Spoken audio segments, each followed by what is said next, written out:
Rohingya প্রত্যাবাসনে Arakan আর্মিকে বড় বাধা বললেন পররাষ্ট্র উপদেষ্টা। সংকট নিরসনে প্রতিবেশী রাষ্ট্রের হস্তক্ষেপ কামনা।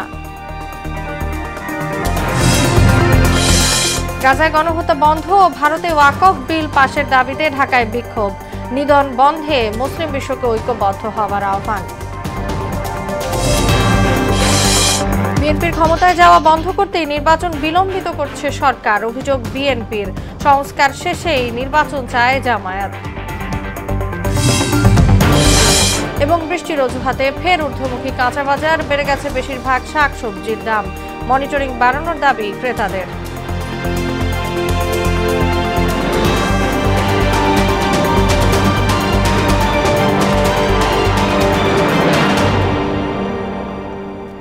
আসসালামু আলাইকুম, সবাইকে মোহনা সংবাদে স্বাগত। শুনছিলেন শিরোনাম, সঙ্গে আছি তাসনুবা বিনতে তাহের। এবার বিস্তারিত। রোহিঙ্গা প্রত্যাবাসনে আরাকান আর্মি বড় বাধা বলে মন্তব্য করেছেন পররাষ্ট্র উপদেষ্টা তৌহিদ হোসেন। এ সংকট নিরসনে প্রতিবেশী রাষ্ট্রের হস্তক্ষেপও চান তিনি।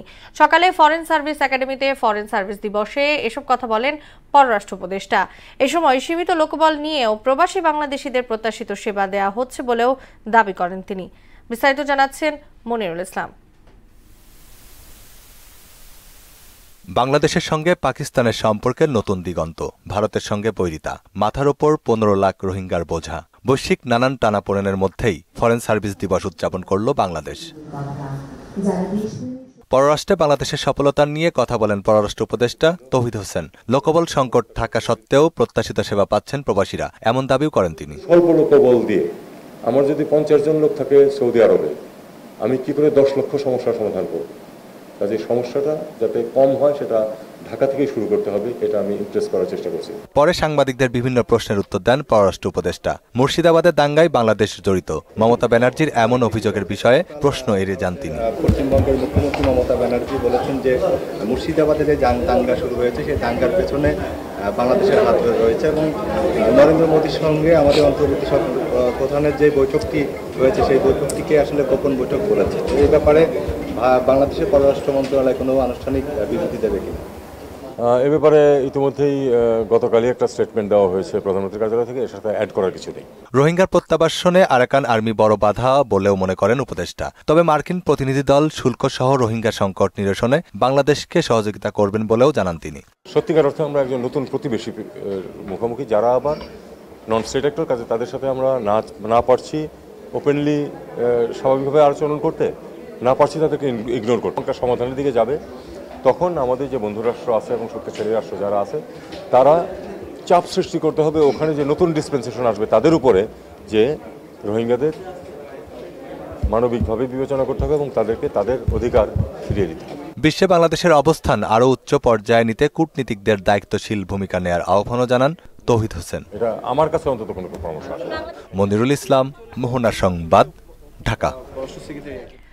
গাজায় বর্বরচিত গণহত্যা, ভারতে ওয়াকফ বিল পাশ ও মুসলিম নির্যাতনের প্রতিবাদে বিক্ষোভ মিছিল করেছে জামায়াতে উলামায়ে ইসলাম বাংলাদেশ।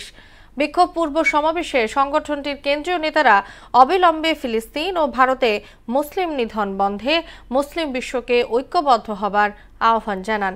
200 কোটি মুসলমান রুখে দাঁড়ালে ইসরায়েল ও ভারতের ভয়াবহ পরিণতির হুঁশিয়ারিও দেন বক্তারা। এসুল সেলিমের প্রতিবেদন। গাজায় বর্বরচিত গণহত্যা, ভারতে ওয়াকফ বিল পাশ ও মুসলিম নির্যাতনের প্রতিবাদে শুক্রবার জুমার নামাজের পর বাইতুল মোকাররম মসজিদের উত্তর গেটে এই বিক্ষোভ সমাবেশের আয়োজন করে জমিয়তে উলামায়ে ইসলাম বাংলাদেশ। এই সময় গাজাকে পৃথিবীর মানচিত্র থেকে মুছে ফেলার চেষ্টা করা হচ্ছে অভিযোগ করে সবাইকে ঐক্যবদ্ধভাবে ইসরায়েল ও ভারতের মুসলিম নিধনের বিরুদ্ধে রুখে দাঁড়ানোর আহ্বান জানান।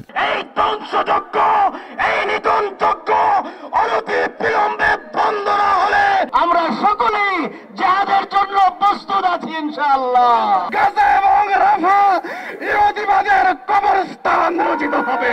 200 কোটি মুসলমানের মধ্যে একজন মুসলমান জীবিত থাকতে বাইতুল মুকাদ্দাস কখনোই ইহুদিদের হাতে যেতে পারে না। 15 লাখ গাজাবাসীকে নিধন করে মসজিদুল আকসা কুক্ষিগত করার চক্রান্ত সফল হবে না দাবি করে ইহুদি ও হিন্দুত্ববাদীদের বিরুদ্ধে লড়াই অব্যাহত রাখার ঘোষণাও দেন তারা। সেইভাবে ইসরায়েলের বুকে আমাদের মুসলমানদের পতাকা উড্ডয়ন হবে। ইসরায়েল আর ইসরায়েলের মিত্র শক্তির সকল রকম পণ্য বয়কট করতে হবে। সমস্ত প্রোগ্রামে ইনশাআল্লাহ আমরা সদা সর্বদা স্বতঃস্ফূর্তভাবে অংশগ্রহণ করব। ওরা মানবতা বিরোধী হিসাবে ইতিমধ্যেই আখ্যায়িত হয়ে গেছে। সমাবেশ শেষে একটি বিক্ষোভ মিছিল বাইতুল মোকাররম উত্তর গেট থেকে পুরনো পল্টন মোড় হয়ে নাইটিঙ্গেল মোড়ে গিয়ে শেষ হয়। ইউ সেলিম, মোহনা সংবাদ, ঢাকা। জনগণের অধিকার প্রতিষ্ঠায় বিএনপির ক্ষমতায় যাওয়া বন্ধ করতেই সরকার নির্বাচন বিলম্বিত করছে বলে অভিযোগ করেছেন দলের ভাইস চেয়ারম্যান শামসুজ্জামান দুদু। এ সময় সুনির্দিষ্ট নির্বাচনী রোডম্যাপ ঘোষণার দাবি জানান বিএনপি নেতারা। পাশাপাশি গুম খুনের জন্য শেখ হাসিনার বিচারও দাবি করেন তারা। জাতীয় প্রেস ক্লাবের সামনে আয়োজিত সমাবেশে এসব কথা বলেন বিএনপি নেতারা। আরও জানাচ্ছেন তানজিদ ভুঁইয়া। জাতীয় প্রেস ক্লাবের সামনে বিএনপি নেতা ইলিয়াস আলী, চৌধুরী আলম সহ গুম খুন হওয়া সব নেতাকর্মীর সন্ধান দাবিতে যুব সমাবেশের আয়োজন করে বাংলাদেশ গণতান্ত্রিক পরিষদ। এতে যোগ দেন ভাইস চেয়ারম্যান শামসুজ্জামান দুদু সহ দলের বিভিন্ন পর্যায়ের নেতারা। গত 17 বছরের গুম খুনের বিচার দাবি করে দ্রুত নির্বাচনী রোডম্যাপ ঘোষণার আহ্বান জানান বিএনপির কেন্দ্রীয় নেতারা। একটি সুষ্ঠু গ্রহণযোগ্য নির্বাচন করা এবং রুটিন কাজগুলো সম্পন্ন করা ছাড়া আপনাদের আর কোনো কাজ আছে বলে আমাদের জানা নেই। এই সরকারের অধীনে আমরা দ্রুত নির্বাচন করে দেশে একটি সুখী সমৃদ্ধশালী রাষ্ট্র ব্যবস্থা কায়েম করতে চাই। চৌধুরী আলম, ইলিয়াস আলী তারা আজকে গুম হয়েছে, তাদেরকে সন্ধান দেওয়ার জন্য, তাদের খুঁজে বের করার জন্য আপনার গুম কমিশনকে আপনার তাগিদ দেন। গুম খুন অনুসন্ধানে সরকার কালক্ষেপণ করছে জানিয়ে নিজেদের উদ্যোগে তথ্য অনুসন্ধানের কথা বললেন দলের চেয়ারপারসনের উপদেষ্টা মোয়াজ্জেম হোসেন আলাল। বাংলাদেশের অজস্র মানুষের কান্না, আমরা শুধু কয়েকজনের নাম এখানে বলছি, অনেকের নাম এখানে জড়িত, অনেকের নাম, অনেক পরিবারের কান্না অশ্রু এখানে জড়িত। সুতরাং আমাদের দায়িত্ব রয়েছে এই ব্যাপারে অনুসন্ধানী কার্যক্রম পরিচালনা করা। বর্তমান অন্তর্বর্তী সরকারের কার্যক্রমে দেশবাসী উদ্বিগ্ন মন্তব্য করে গুম খুনের হোতাদের রক্ষার অপচেষ্টা হচ্ছে বলে অভিযোগ করেন দলের ভাইস চেয়ারম্যান শামসুজ্জামান দুদু। প্রশাসনে আইন শৃঙ্খলা বাহিনীতে ফ্যাসিবাদকে প্রতিষ্ঠা দিয়েছে, তাদের বিরুদ্ধে আপনার আইনগত ব্যবস্থা নেন। অন্য ফ্যাসিবাদের যদি উদ্ভব ঘটে তাদের তাড়ানো বাংলাদেশের মানুষের ওয়ান্টুর ব্যাপার। এ সময় নির্বাচনের রোডম্যাপ দিয়ে দেশের জনগণের সরকার প্রতিষ্ঠার আহ্বান জানান বিএনপির এই শীর্ষ নেতা। একটি নির্বাচিত সরকার প্রতিষ্ঠা করার জন্য অনতিবিলম্বে একটি রোডম্যাপ ঘোষণা করেন। তানজিদ ভুঁইয়া, মোহনা সংবাদ, ঢাকা। পলাতক শেখ হাসিনা ও আওয়ামী লীগের বিচার এবং প্রয়োজনীয় সংস্কার শেষেই নির্বাচন চায় জামায়াতে ইসলামী, বলেছেন দলটির সেক্রেটারি জেনারেল অধ্যাপক মিয়া গোলাম পরোয়ার। কুমিল্লা লাকসাম উপজেলা ও পৌরসভা জামায়াতে ইসলামীর কর্মী সম্মেলনে তিনি এসব কথা বলেন। তিনি আরও বলেন, শেখ হাসিনা ভেবেছিল ইসলামী দলগুলোকে দমন পীড়ন ও নিষিদ্ধ করলেই ক্ষমতায় টিকে থাকতে পারবেন, কিন্তু জামায়াতে ইসলামীকে নিষিদ্ধ করতে গিয়ে জনগণ হাসিনাকেই নিষিদ্ধ করে দিয়েছে।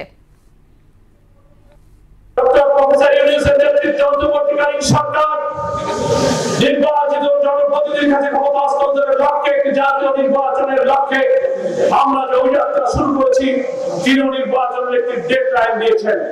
আমরা বলেছি আপনি যে টাইম দিয়েছেন তার উপরেই যেন আপনি ঠিক থাকে, এর মধ্যেই সংস্কার করে মানবতা বিরোধীদের বিচার করে একটা নিরপেক্ষ নির্বাচন দেন। আমরা নির্বাচনের প্রস্তুত আছি। রাজনীতির মাঠে পরস্পর বিরোধী বক্তব্য দিলেও বিএনপি জামায়াত ঐক্য অটুট থাকবে বলে মনে করছেন দল দুটির কেন্দ্রীয় নেতারা। মোহনা টেলিভিশনকে দেয়া একান্ত সাক্ষাৎকারে একথা বলেছেন জামায়াতের সেক্রেটারি জেনারেল মিয়া গোলাম পরোয়ার এবং বিএনপি নির্বাহী কমিটির সদস্য আবু নাসের রহমতুল্লাহ। ফ্যাসিবাদের বিচার নিশ্চিতে গণতন্ত্রের ধারা অব্যাহত রাখতে এনসিপি সহ নতুন রাজনৈতিক দলের প্রতি আহ্বানও জানান তারা। ওবায়দুল হক মারুফের প্রতিবেদন। দেশের রাজনীতির ইতিহাসে জামায়াত বিএনপি ভোটের জোট কিংবা স্বৈরাচার বিরোধী আন্দোলনে কাঁধে কাঁধ মিলিয়ে হেঁটেছে। তবে ২৪-এর অভ্যুত্থানের পর পরস্পর বিরোধী রাজনৈতিক বক্তব্যে সে সম্পর্ক কিছুটা শীতল। নির্বাচন সহ সমসাময়িক পরিস্থিতিতে নিজেদের অবস্থান জানালেন বৃহৎ দল দুটোর নেতারা।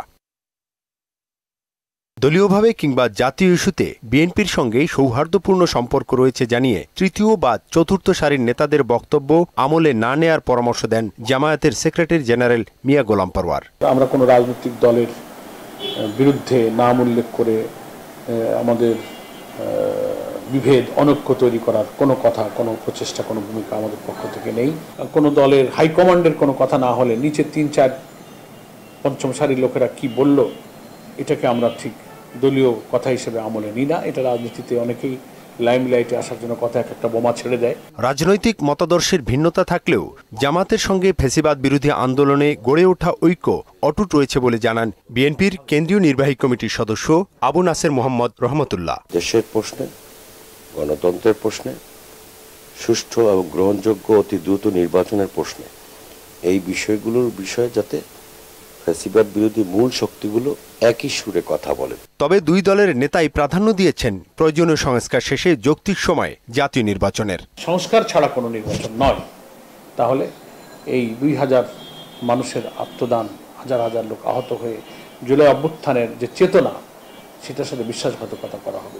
সংস্কার বলতে আজকে যা আলোচিত হচ্ছে তার সিংহভাগ 31 দফার মধ্যে আগে থেকেই সংযুক্ত আছে। অতীতে 91 সালের বিচারপতি শাহাবুদ্দিন সাহেবের নেতৃত্বে যে তত্ত্বাবধায়ক সরকার গঠিত হয়েছিল, মাত্র 3 মাসের মধ্যে যে নির্বাচন দিয়েছিল সেই নির্বাচনটা বাংলাদেশে আজও পর্যন্ত সবচেয়ে বেশি ভালো এবং গ্রহণযোগ্য নির্বাচন।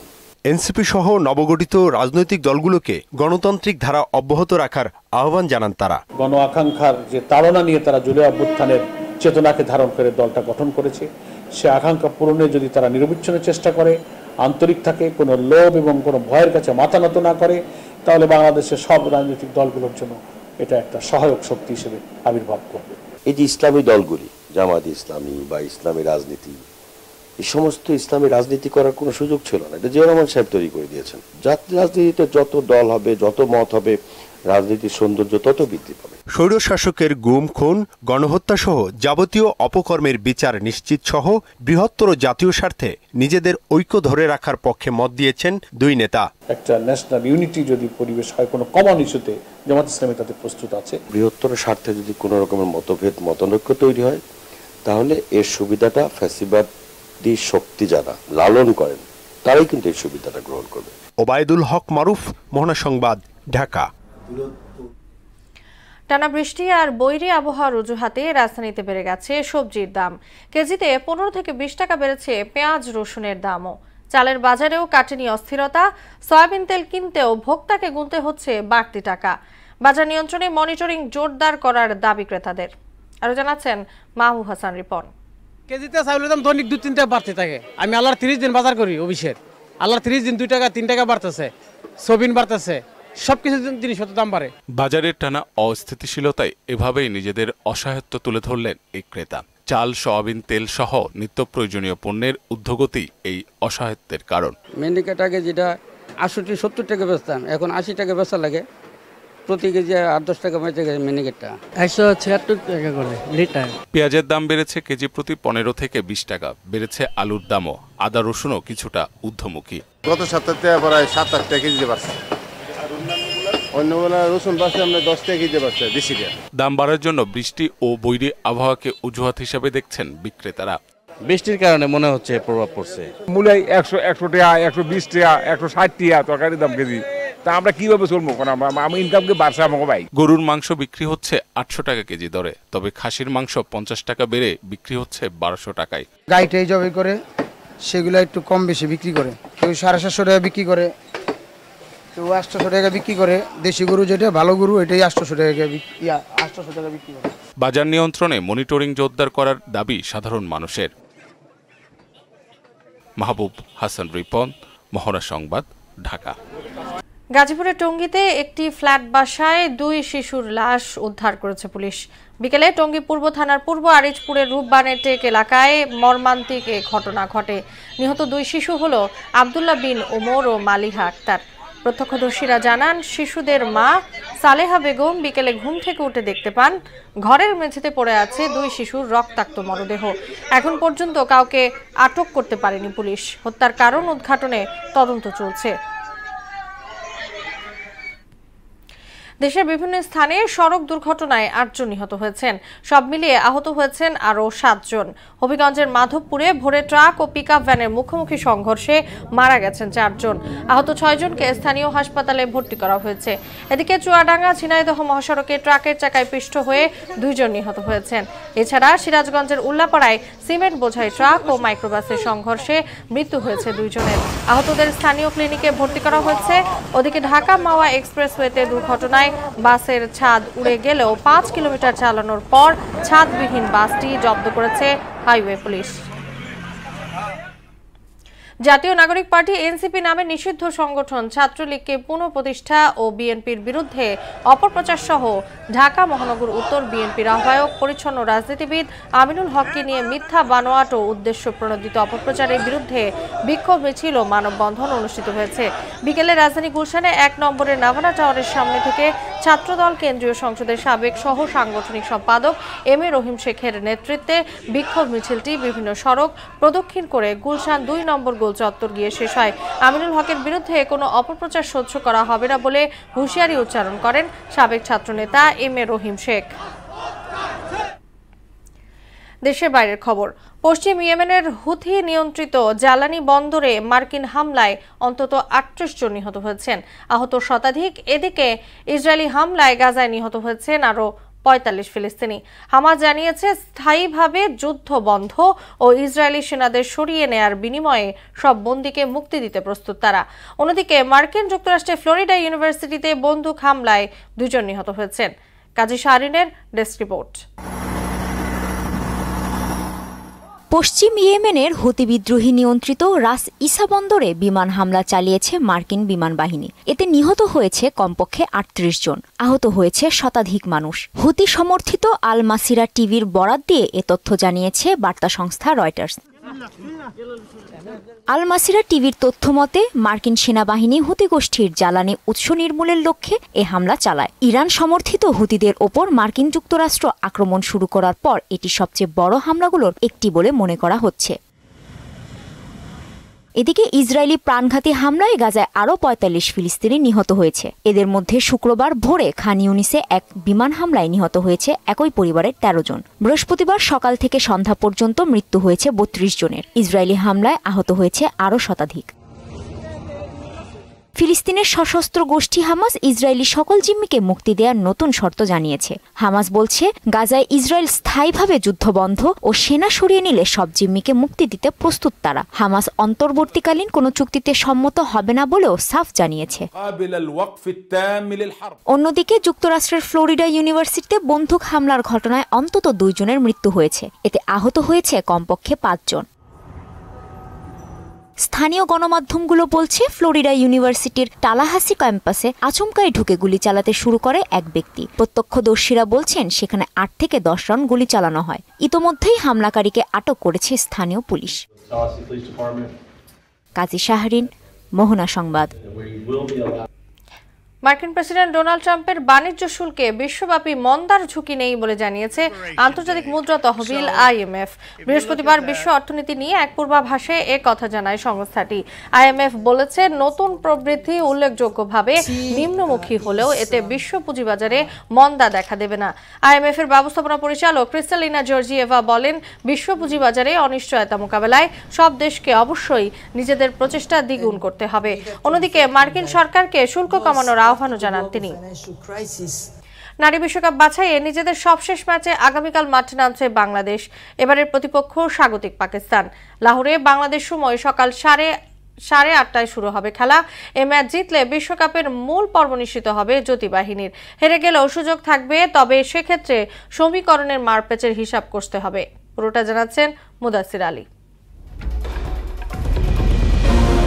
নারী বিশ্বকাপ বাছাইয়ে টানা ৩ ম্যাচ জয়ের পর ওয়েস্ট ইন্ডিজের কাছে ৩ উইকেটে হেরে ধাক্কা খায় বাংলাদেশ। একই দিনে নিজেদের চতুর্থ ম্যাচে থাইদের ৮৭ রানে হারিয়ে সবার আগে বিশ্বকাপের মূল পর্ব নিশ্চিত করে পাকিস্তান। এখন পর্যন্ত পুরোপুরি নিশ্চিত না হলেও মূল পর্বের দৌড়ে পাকিস্তানিদের পরেই আছে বাংলাদেশ। বাছাই পর্বে এ পর্যন্ত রান রেটে সবচেয়ে এগিয়ে জ্যোতি বাহিনী। নিজেদের সবশেষ ম্যাচে স্বাগতিকদের ডুবাতে পারলে বিশ্বকাপের মূল পর্বের টিকিট কেটে ফেলবে টাইগ্রেসরা। হেরে গেলেও অবশ্য সুযোগ থাকবে, তবে তা নির্ভর করবে কিছু বিষয়ের ওপর। প্রথমত, খুব বেশি রান ব্যবধানে হারা যাবে না নিগার সুলতানাদের। দ্বিতীয়ত, ওয়েস্ট ইন্ডিজ ও স্কটল্যান্ডের দিকে খেয়াল রাখতে হবে বাঘিনীদের। এদিকে মূল পর্বের আশা শেষ হয়ে গেছে আয়ারল্যান্ড ও থাইল্যান্ডের। আইরিশদের কাছে হেরে গেলে স্কটিশদের আশাও শেষ হয়ে যাবে। তবে জিতলেও সে ব্যবধানটা কম হলে রান রেটে বাংলাদেশের চেয়ে পিছিয়েই থাকবে স্কটল্যান্ড। আর বৃষ্টিতে ম্যাচ ভেস্তে গেলে আরও লাভ জ্যোতি বাহিনীর। প্রায় একই রকম হিসেব ক্যারিবীয়দের ক্ষেত্রেও। যেহেতু 4 ম্যাচে তাদের জয় দুটিতে, সেহেতু নিজেদের সবশেষ ম্যাচে থাইদের খুব বড় রান ব্যবধানে পরাস্ত করতে হবে ওয়েস্ট ইন্ডিজকে। টেবিলে তারা স্কটিশদের চেয়েও পিছিয়ে। তবে এত কিছুর পরেও পাকিস্তানের বিপক্ষে জয় পাওয়ার জন্যই আপ্রাণ চেষ্টা চালিয়ে যাওয়াটাই শ্রেয় হবে নিগার সুলতানাদের। আর তা করতে পারলে বাছাই পর্বের চ্যাম্পিয়ন হয়ে বিশ্বকাপে পা রাখতে পারবে বাংলাদেশ। মুদাসসির আলী, মোহনা সংবাদ।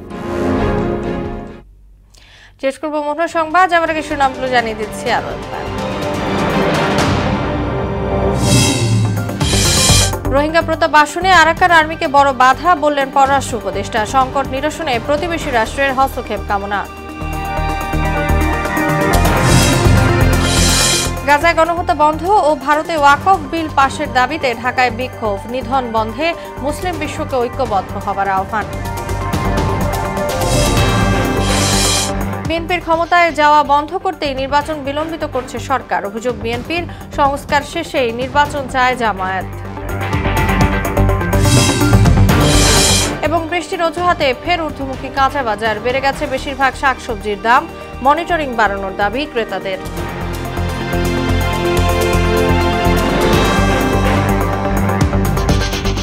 এই ছিল মোহনা সংবাদে। পরবর্তী সংবাদ রাত 12:30টায়। মোহনার সবশেষ খবর জানতে ভিজিট করুন www.mohana.tv। সংবাদ দেখতে পারেন ফেসবুক ও ইউটিউবেও। এতক্ষণ সঙ্গে থাকার জন্য সবাইকে ধন্যবাদ।